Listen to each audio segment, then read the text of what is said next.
Come join us as we go behind the scenes of today's most notorious cybercrime, translating cybersecurity into everyday language that's practical and easy to understand. We appreciate you making this an award-winning podcast by downloading our episodes on Apple and Spotify and subscribing to our YouTube channel. This is Cybercrime Junkies, and now the show. Today, I want to talk about deepfakes and AI impact on business. Defending AI cyber attacks. New ways AI is used in social engineering is at the very cutting edge for protecting small business today. Yep, absolutely. They have changed in the past few weeks, and you need to know about them. Yep, today we will do that. Our sidebar includes some true cybercrime stories involving artificial intelligence and new emerging threats to watch for, as well some unlikely and rarely discussed steps to take to protect yourself and your business. I know, right? This is a really relevant topic. It honestly addresses what's in the headlines a lot, and I mean a lot lately. You're not wrong. So let's jump into it. Small talk is cheap, so let's dive in. Everyone's heard of it, but the more I talk to people, I realize very few of us understand the way it works, and more dangerously, how it can be used by others to harm us, damage our businesses, or even our loved ones.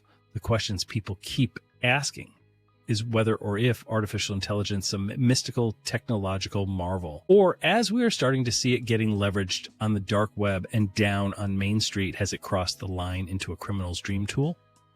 Or both. Or both. Exactly. Today we're diving into the dark side of AI, where AI is being used to steal millions and even harm local residents, causing them to lose their employment and local reputation. AI deepfakes and voice cloning are turning science fiction nightmares into reality. Hey, let's define what we mean, shouldn't we? Great point. Go ahead, shoot. A deepfake is a piece of media, audio, video, or still images digitally altered to replace a person's face, voice, or body using AI to make it say or do something that the actual human person never said or did. In fact, this form of AI technology has advanced so much so in the past 6 months that it is virtually undetectable by the human senses. Meaning a majority of us cannot tell with our eyes if something is a deepfake video or audio when they are done right. Meaning a majority of us cannot tell. The term is a combination of the words deep learning and fake. Exactly. Oh, that sounds ominous. I mean, for many of us, we've been leveraging AI to help us improve a few things in our personal lives as well as at work. Like what? Like what? Yeah, I mean, I really do not see it being leveraged as much as it could be. What are you all using it for on a steady basis? Well, I mean, I think kind of mostly summarizing meetings, digesting articles, improve grammar, translate our work into other languages, and speed up repetitive processes. So here's what I'm getting at. Cassidy, I want to know if our listeners are leveraging AI in other ways. Oh, cool. I'd love to hear about it. Text our studio direct at the number below in the show notes.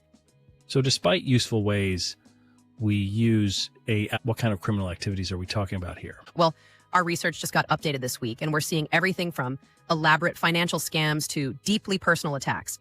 I think what will shock listeners by this first story is how local it is and the damage which can happen to any, if us.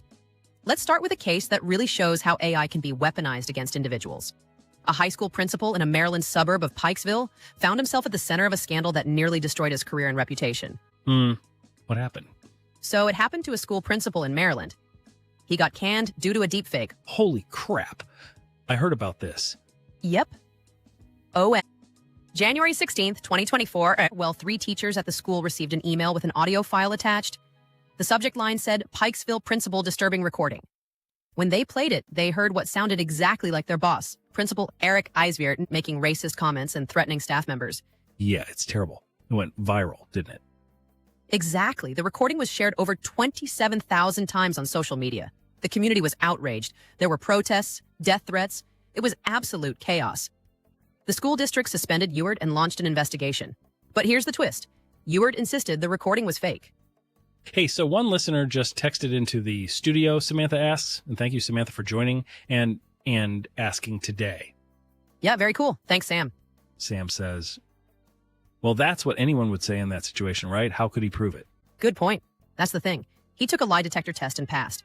This led to a deeper investigation, and eventually forensic experts discovered that the audio was actually created using AI voice cloning technology.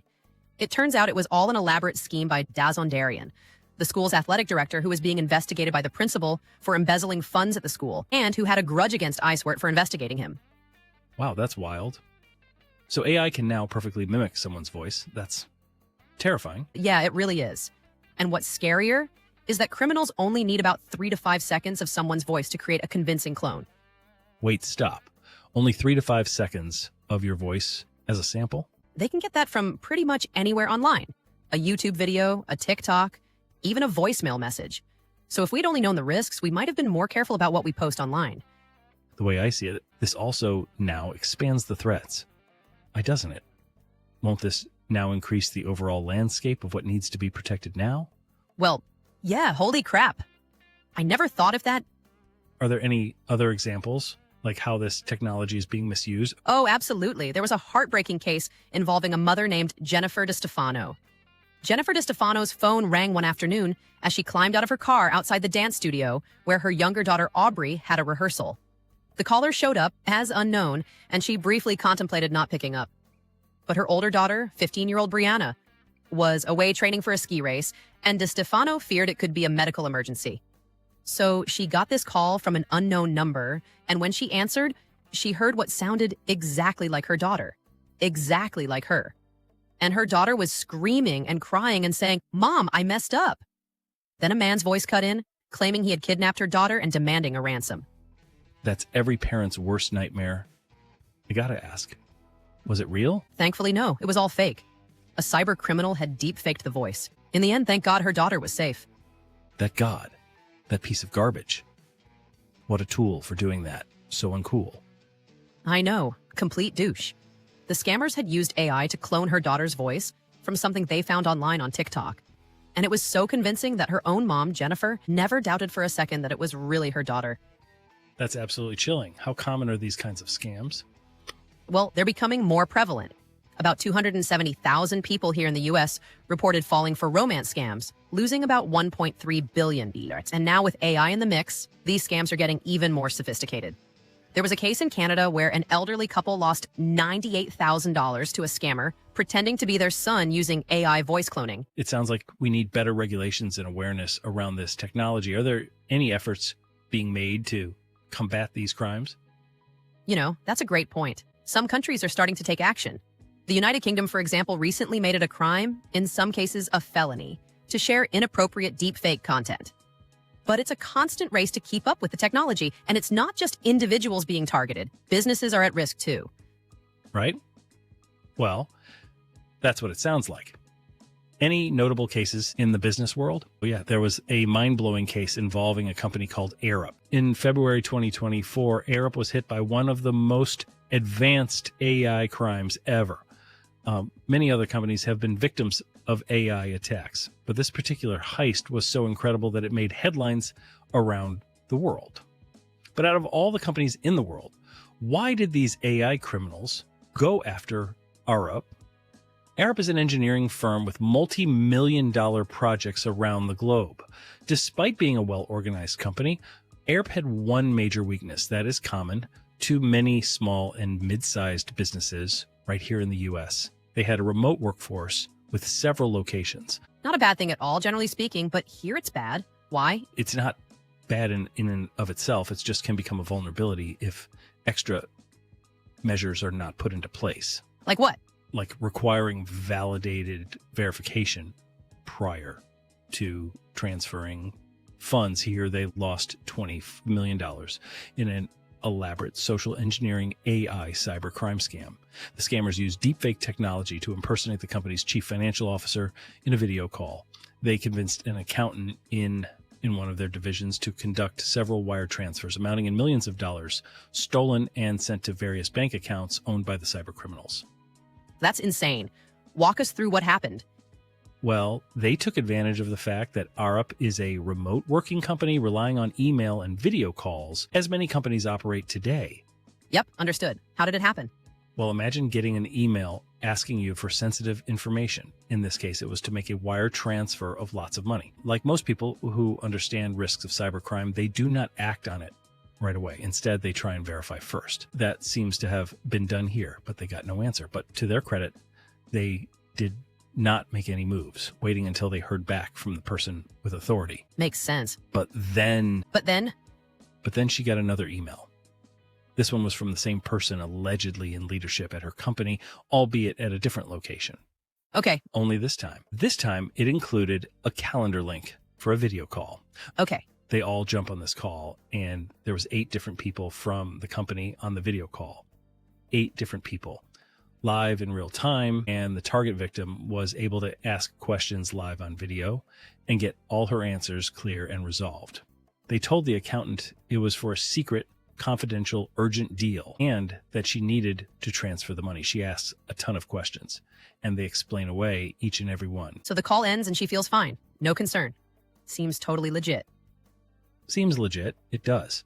And so she proceeds to make a series of transactions she was authorized to do, and it amounted to over $25 million. Except?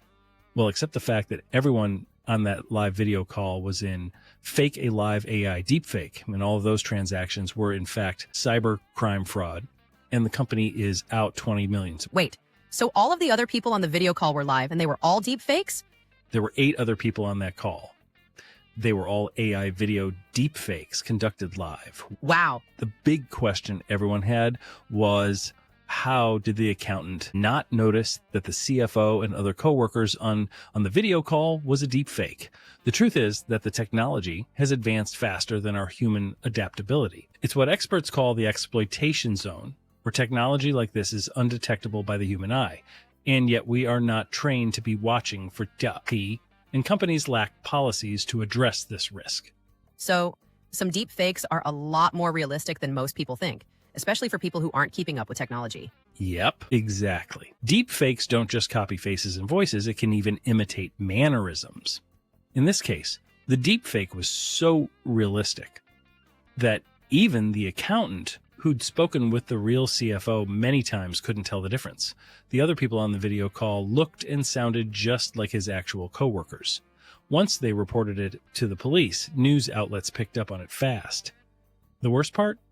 The criminals behind this huge heist have not been caught yet. So, what can people and businesses do to protect themselves from these kinds of scams? Great question. Experts recommend implementing verifications required as a matter of policy, something that gives another set of eyes on any transaction where sensitive information would be given away or funds wired or transferred. Yep. And they also recommend multi-factor authentication for any important transactions or communications. That way, even if someone can mimic your voice or appearance, they won't have access to your other verification methods.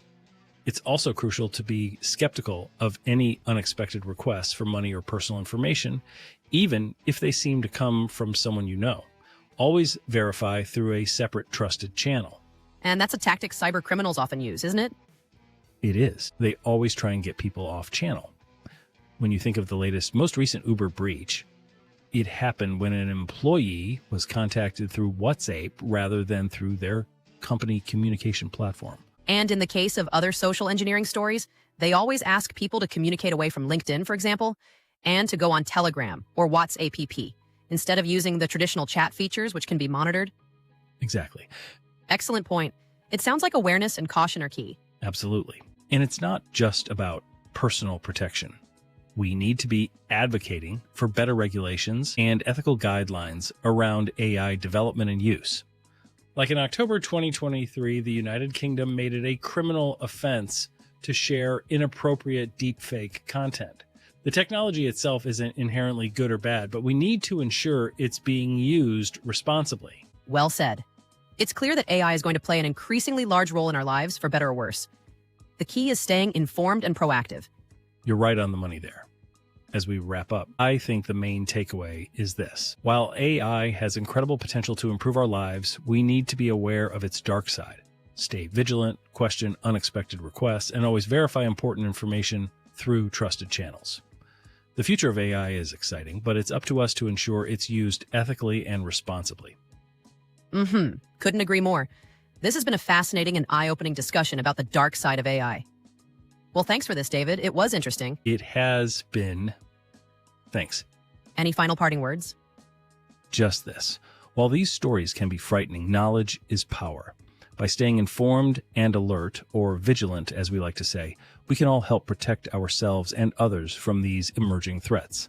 Until next time, stay safe out there, and thanks for being a cybercrime junkie. Well, that wraps this up. Thank you for joining us. We hope you enjoyed our episode. The next one is coming right up.